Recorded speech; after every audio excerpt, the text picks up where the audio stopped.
जीअं त नाज़रीन अभी ॾिसी रहिया त असीं गंबड़ भरिसां ॻोठ पीर ईसो में मौजूदु आहियूं, जिते पुरोहित निज़ाकत महतलो जूं ॿ मासूम जेके नियाणियूं आहिनि, 9 साला मिस्कीना ऐं 6 साला राबिया महतलो, जिन खे गुज़िरियल 8 सालनि खां वठी जेके उहे थैलीसीमिया जी बीमारी वरितल आहिनि, पर हिन महिल गुरबत सबबु हू परेशान आहे। अचो त हुन सां ॻाल्हि ॿोल करियूं था त हिन बाबति हुनजो छा चवणु आहे। 8-9 साल थी विया आहिनि जो ही मुंहिंजूं नंढड़ियूं ॿई थैलीसीमिया में मुब्तला थी वियूं आहिनि। मां कोशिशि कई परियां त नंढड़ियुनि जो इलाजु थिए, उन्हनि खां बाद में अस्पताल खणी वियुसि। 1.5 साल ताईं मुंहिंजूं नंढड़ियुनि खे ब्लड न लॻंदो हुयो। 1.5 साल खां पोइ वरी रिपोर्टूं करायूंसीं, उन्हनि में थैलीसीमिया बीमारी निकिरी आई ऐं इलाजु खां ब्लड हलाईंदा रहिया, डॉक्टर दवाऊं ॾींदा रहिया, पर अॼु ॾींहं ताईं हिन जो पंहिंजो जहिड़ो रत न ठाहे सघियो। असां कोशिशि कईसीं, ॿाहिरनि खे वियासीं, नुमाइंदनि ॾे वियासीं, असांजी मदद कयो। असां ग़रीब आहियूं, उन जाइ ते पहुची नथा सघूं जो ॿचड़नि जो इलाजु कराए सघूं।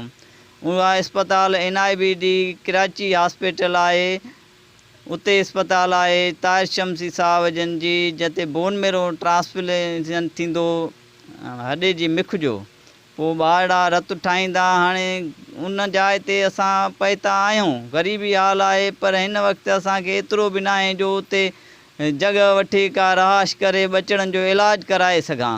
मुंहिंजे ॿचड़नि जो पोटनि जो ॾाढो इलाजु ॾुखियो आहे। मुंहिंजो पुटु सफ़ा मिसकीन आहे, ग़रीब आहे, जंहिंखे वेहण जी जाइ बि न आहे। असां इलाजु सरकार सभिनी खे कयूं था त असांजे ॿचड़नि खे को खाधो पीतो ॾियनि, सरकार मदद करे वञे।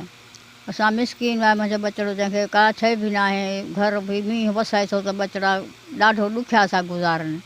इनखे इलाजु आहे सरकार खे बि, बादशाहनि खे बि, वज़ीरनि खे बि मदद कनि वास्ते अलाह साईं जे। असां आला अमरदान ऐं हुक्मरान खां घुरता कयो त हिन मिसकिन जी जो ॿचड़नि जो इलाजु करायो वञे ऐं DC खेरपुर खां, कमिश्नर सकर खां ऐं वज़ीर आला सिंध खां अपील था कयूं ज़ोरदार त हिन जे ॿचड़नि जो इलाजु करायो वञे ऐं हिन खे ॿचड़ा पंहिंजी ज़िंदगी बचाई वञे। मासूम नियाणियुनि जे वासनि सिंध हुकूमत खां मुतालबो कयो आहे त असीं ग़रीब आहियूं, नियाणियुनि जो इलाजु न पिया कराए सघूं, हिन वक़्तु फ़ाक़ाकशी वारी ज़िंदगी गुज़ारण ते मजबूर आहियूं। हिननि मुतालबो कयो आहे त ख़ुदारा असांजी मासूम जेके नियाणियूं आहिनि, उन्हनि जी थैलीसीमिया जो जेको आहे उहो मुकमल इलाजु कराए वञे त जीअं हिननि जूं जेके ज़िंदगियूं आहिनि उहे महफ़ूज़ थी सघनि। कैमरामैन जमील अहमद सुमरो सां गॾु हफ़ीज़ मंगी, टाइम न्यूज़, गंबड़।